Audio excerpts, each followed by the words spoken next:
Nerdy Sports Fan here with your weekly pre-game breakdowns. We're starting it out with the Packers versus the Seattle Seahawks, Thursday Night Football. Now the real story here for this game is the Packers can't win a road game. They're 0-4.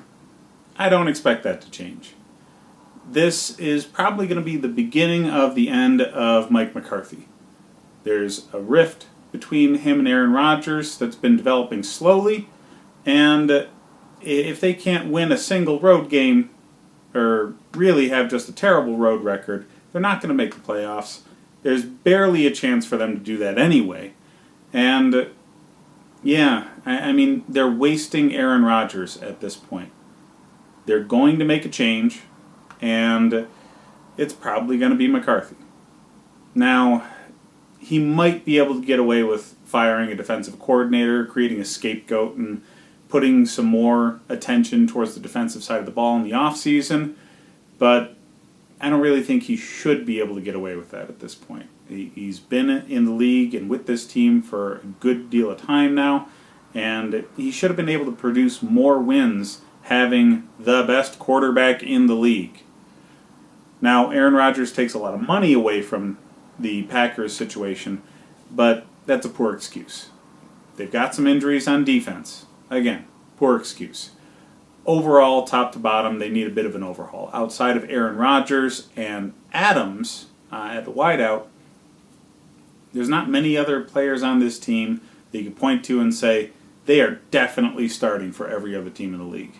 And that real shallow talent pool that they have comes to bear every time they go on the road. Seattle's going to reap the benefits here. They're going to have Russell Wilson, who's playing very consistently. They're already doing really well in the running game with Carson, and all of a sudden Penny decided that he was going to play up to his first-round billing last game. So a bolstered running attack, a team that is coming in, doesn't do well on the road, this is going to be a no-brainer. Now, as far as fantasy implications go, Lockett and Wilson are going to do well, not great. They tend to run the ball more effectively when they're at home, and with a second running back seemingly in the mix now with Penny again, I would expect that to still be the focus. So Lockett's the only wide receiver worth starting. He's more of a wide receiver 2, and Russell Wilson is going to be on the bench for most people, but he is a very good emergency play if your quarterback's in a bye week. So he's always stable. He'll be in the mid-20s for point production. Now, the running back situation's gotten a little murkier. Past few weeks, Carson's definitely been the go-to guy for Seattle. And, well, all of a sudden Penny jumps in with getting only a handful of touches and pushing it for 100-some-odd yards. And, that's going to deserve another look. He's young. He made his rookie mistakes early in the season, coming in overweight and not practicing well. Well, seems that he's worked through some of those issues. He's looking quicker than he was earlier in the season, and teams don't typically give up on their first-round draft picks early. Now, on the Green Bay side of things, Aaron Rodgers and Adams are going to be guaranteed starts. They're going to be playing from behind in the second half, so there's going to be a lot of balls thrown in the air, and Adams is the only target that is extremely consistent on that team. Now, the other receivers,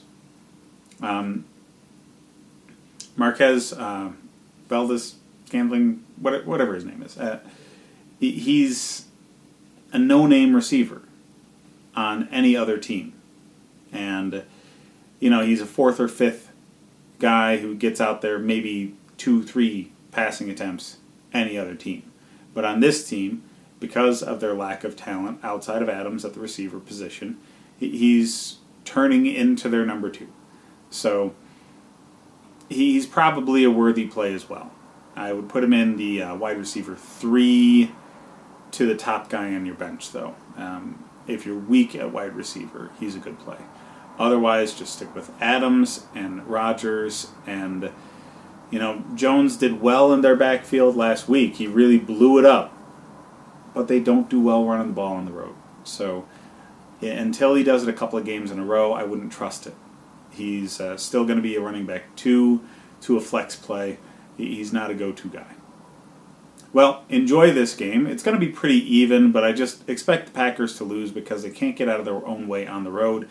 And start looking out for coaching replacements for Mike McCarthy because it's about time for a change.